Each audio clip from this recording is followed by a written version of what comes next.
Hello, Toyota fans. So we're looking at the Celica, the 5th generation Celica that was out between 89 and 93, according to the internet. But this left is the official Toyota website, so hopefully this information is correct. So we're looking at this GTR by Konami. So GTR would have around 225 horsepower. Interesting. 2 liters, inline 4 turbocharged. So that I did not know. I thought only the GTS4 would have that kind of power. So I am mistaken. Alright, well, this is a used model. This is exactly how it came out of the bubble wrap. No car. I think it was actually glued to a piece of cardboard like Hot Wheels does. Okay. So I don't know if this thing is someone's personal display model or if it, well, I assume it is. It's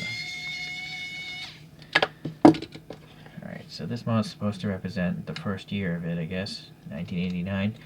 On Wikipedia, they're showing 16 variations of this generation of Celica. So I know some have like fog lights or different type of inlets. Let's see here. So here's an image here that matches. Yeah, some other cars have lights down here, but you know, this image seems to get close. The biggest oversight here by Konami is not painting the middle of this black. I thought maybe this was like a JDM version, but I looked on the internet. I never saw any one that had clear plastic here. So I do believe this is the fault of Konami, just blatantly ignoring that. You notice in the photo here, this thing has some funky side mirrors. It's very Porsche Carrera looking. Okay. Or Porsche copied them, actually. Alright, so that's the rear end. I chose this one because the wheels are pretty similar looking, I think, to what's on this Konami. So, alright, let's see if I can try to focus in between the two. Yeah, 2 little exhaust pipes there. Yeah, I guess the back end doesn't look so bad. Not as bad as the front, at least. Alright, let's take a look at the other details here.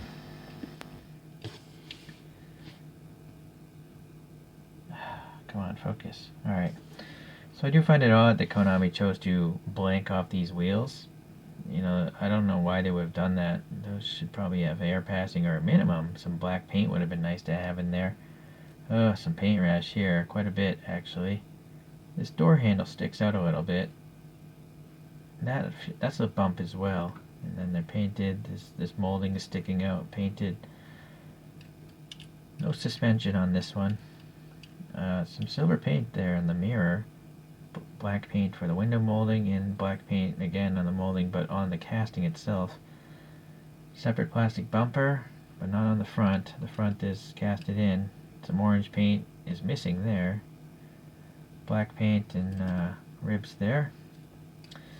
Yeah, so this is really weird that, how could they let that happen?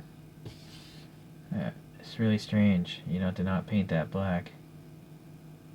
Or, like, have a separate black piece here and then have separate clear pieces there. Very strange. I feel like this. No, I thought there was silver paint there, but no, it's just the way the light is reflecting. That's the reflecting of the white through the clear plastic. Or gee, even a minimum, paint the behind this plastic black. See, I don't really want to paint this myself because then I'll lose the printing there. Alright, raised wiper blades, but no additional paint. That seems to be a trend with Konami. Let's see here, just some random gunk. Oh, I didn't even notice this printing. Twin cam 16. Alright, fuel fillers on this side of the car. Nice taillights. Nice orange and red and clear for the backups. Celica's printed nicely. What is happening here? Oh boy, some bad paint again. Well, because it's a separate bumper. Little blanked off exhaust tips. Over here we have printing again. Oh, now I'm seeing the Toyota on the left side. Well, it says 4-wheel steering. Yeah, 4-wheel steering GTR. Alright, so again, nice detail, molded, but no paint. Okay. Yeah, bottom is just using the same tires as all other Konamis. Oh, it was nice. What? no, this must be a personal collection. There's a screw here, but it looks like there's a rivet here, or what is going on? The hole is not even centered there, so what the heck? I don't know. I don't know if this was taken apart before, but I've never seen a rivet in front and a screw in the back. That makes no sense at all, right?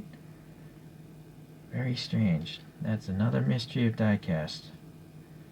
Alright, let's see about this interior. It's going to be hard with the molded windows, but yeah, there's gray on the seats, so that's nice. Two-tone interior, gray seat cushions. Yeah, nicely molded details. Yeah, so that little extra color really helps out, you know? You can really see what's happening with the light reflecting around in there. Alright, hold on, let me put this down. I'm going to get one of the spinning things, and we'll take a look at a couple other Celicas. Or if George's Miniature Car channel is watching, he likes to call it the Celica. I've never heard it called that way. Does it bother people? Does it bother you guys if people don't pronounce the car name the same way as you do? I thought it was funny when some friends called the Chevrolet a Chevrolet. And actually in a Beastie Boys song, they call it the Chevrolet.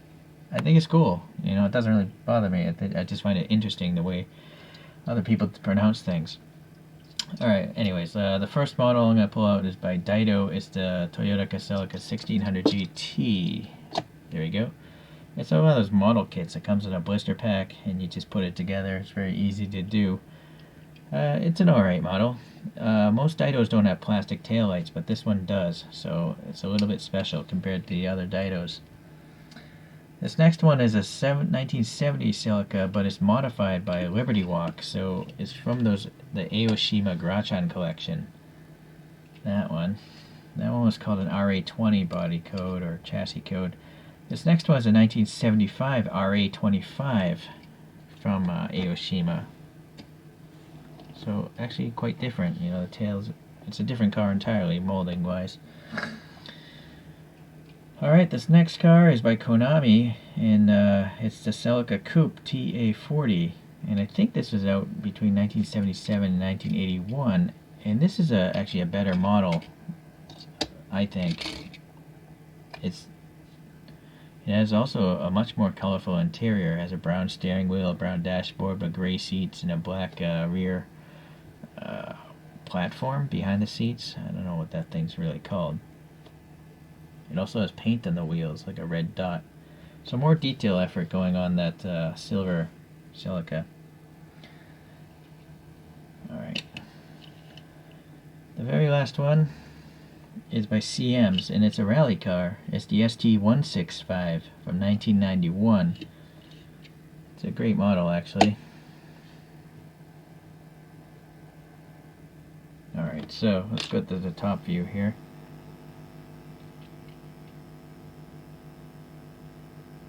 Alright.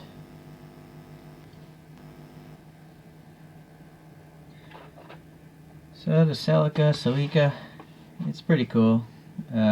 Although I gotta say, in conclusion, I think this model is not so cool.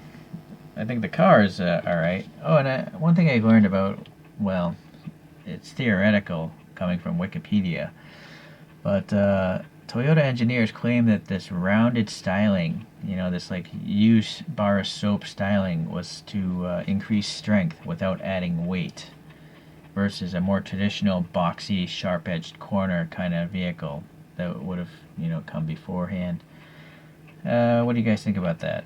I think it might actually be true, because if you think about a sphere is this, I think the strongest primary object for its size, versus a cube or a pyramid. So I think it actually makes sense to have rounded convex and concave surfaces.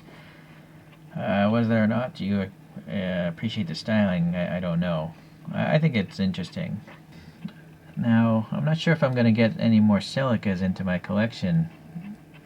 It's possible. You know, there have been many generations, so I suppose it might happen. I just don't know when. But I appreciate you taking the time to check out this one, and I guess I'll see you around.